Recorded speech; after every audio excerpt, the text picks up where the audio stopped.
është avion. Dhe unë kam pas rastin, ku kam qenë me programin e Vita në Amerikë, kam pa edhe vendin ku është shkon shef ekspozitën e këtu. Ta na trego pak për 20 Kurrikun e 69. Është ndjek dhe në Tiranë? Absolutisht e gjithë Tiranën. Absolutisht ka 3 plenë të gjithë. Unë isha në universitet në atë kohë dhe sigurisht në atë kohë televizor bardhëzi, kishin vetëm ato që kishin bo studimet Bashkimit Sovjetik ato rekordet dhe fillun Iliria dhe këto. Në atë moment, unë isha në universitet, isha bit 4 edhe ai profesori Jorgji Kushi, sigurisht ka vdek tash. Na thotë hajde një çuna mëzdite se të shohim uljen e astronomëve amerikanë në anë. Unë blodhe ka qenë një sadhë rreth 100 veta, e kemi ndjek në vazhdimsi nga ora 2, 3, 4 deri nga ora 9. Futu burzita i profesori se historia shumë e bukur, e i thot atij laborantit, shko hiqi çika të antenën. E hoqej, tash i tha kaloj ke pjesa e errët. Unë mos ta iknit.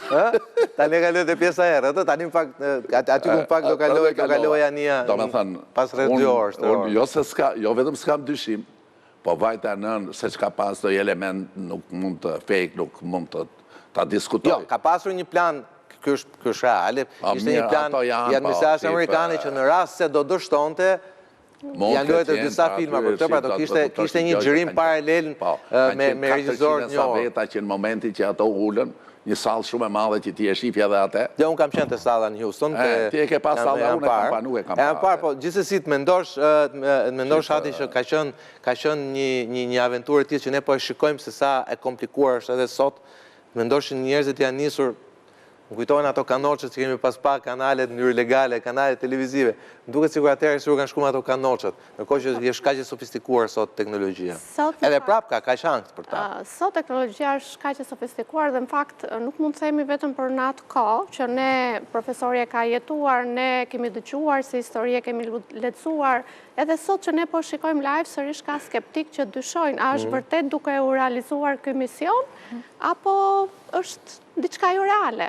Ndërkohë, paralelisht me realizimin e misionit, nëse ne flasim për në këtë moment, në atë pjesën që astronautët janë duke e përjetuar, falë teknologjisë, flasim pak për anën e errët të teknologjisë, po krijohen të gjitha ato videot jo reale ose nëpërmjet inteligjencës artificiale, të cilat paralelisht tregojnë një mision të dytë paralelisht me misionin real që po zhvillohet.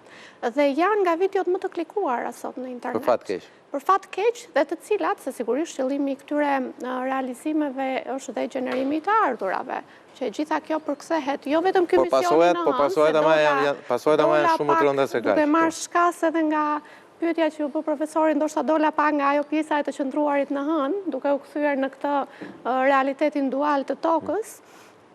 Edhe në hënë e gjitha realizohet për një zhvillim shumë të madh ekonomik, për një luftë, ndoshta mund ta quajmë dhe teritoresh, nëse dikur ka qenë misioni ndërmjet Amerikës dhe Rusisë, sot jemi sërish ndërmjet Amerikës, Kina që bashkëpunon me Rusinë, dhe në qoftë se jemi në misionin e dytë të Artemis, po përgatitet misioni i tretë, sapo të përfundoi i dyti, po ndërkohë paralelisht Kina është duke u përgatitur për misionet ka çuar robot dhe është duke u përgatitur që mbas këtyre pasi ta kolonizojmë me robot të përgatitet për prodhimin e energjisë, për shumë elemente të tjerë të cilët e gjithë ky zhvillim që bëhet është kemi një për te i hënës, do të thoja, në cila do të sjellë burime për tokën, burime për anijet kozmike, prodhim energjie, prodhim që do të përdoren qoftë makinat elektrike. Por potencialisht dhe një konflikt, nesër pas nesër. Por dhe një konflikt se ndoshta këtu. Nëse do mbledhësh vetëm një fjali, dua të thoj për të përmbledhur gjitha këto që është një nga Timesi, NASA po përgatitet për jetesën afatgjatë hapësirë. Pra, vetë hëna do bëhet si një stacion ku do shkohet vendet më larg. Ky është fluturimi më i largët se radhë, me njerëz. Sapo? Me njerëz. Sapo shtyre? Me njerëz, me njerëz. Sapo shtyre? Është shtyre rekordi i Apollo 13. Me njerëz në ashtu. Dhe duke testuar çdo aspekt të jetës njerëzore jashtë tokës, nga higjiena, ushqimi, komunikimi dhe psikologjia. Higjiena, paradoksalisht, i vetmi defekt serioz tani ka qenë ai tualetit. $23 milion. Disa metra kub është kabina. është vetëm 9 metra kub. Po është më e madhe, thonë, se e Apollo 11. Është 9 metra është goxha më e madhe se Apollo 11. Kapsul? Aty ku ato jetojnë është 9 metra katror. Pra 4 veta i takon nga 2 metra e pak për njeri hapësirë. Kam përshtypjen, duke ditur për masat, diametrin e kësaj tavoline, bëhet fjalë për diçka pak më të madhe se sa kjo. Sokol, unë desha ndërhy vetëm për diçka, dakord, sepse zhvillimi i teknologjisë, ne po flasim për misionin hënë që po pos. Hati foli pak për obsesionin tonë për inteligencën artificiale. Do me thënë, misioni që po shumë entuziaste kjo pjesa. Faktikisht që po ndosë sot, ajo nëse ka ndodhur përpara dhe shpeshherë është menduar si Gagarin apo Neil Armstrong e tjerë që kanë eksploruar, kanë zbritur në hënë, unë hënë nuk e shikoj do me thënë një arritje madhore tashmë për tu eksploruar, sepse një satelit i cili ndodhet 72 orë rrugë me kapsul kozmike, pra rreth 300.000 kilometra larg tokës, është diçka që nuk është thjesht do me thënë është vetëm pjesa ana e errët, do me thënë sepse hëna rrotullohet hëna rrotullohet rreth 27 dita vërsish rreth vetës. Më falë, edhe një gjë, është i vetmi mision që ka njerëz mrena në këtë distancë, ose arro, kjo është e rëndësishme.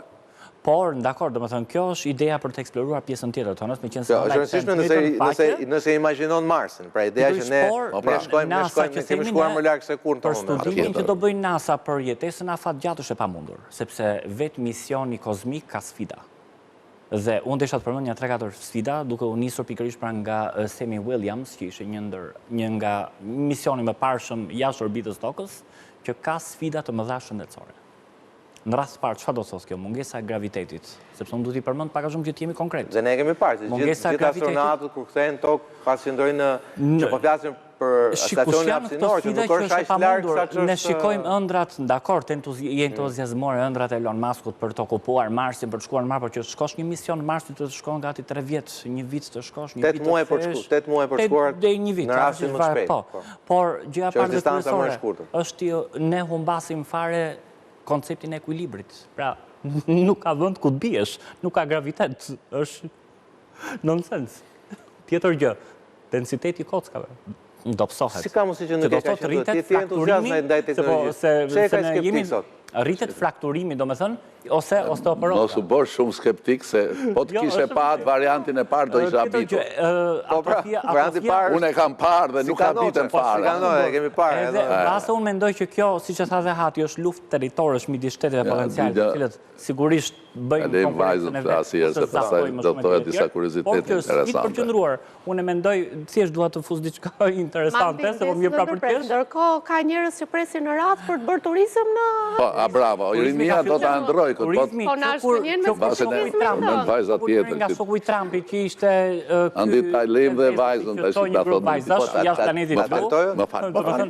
Jeff Bezosi, kjo ka nisur. Tashi përflitet për një projekt nga GRU Space Corporation që mendohet të hapi një hotel në hënë, ku çmimi për një natë do shkonte €1.000.000, qëndrimi maksimal 3 net.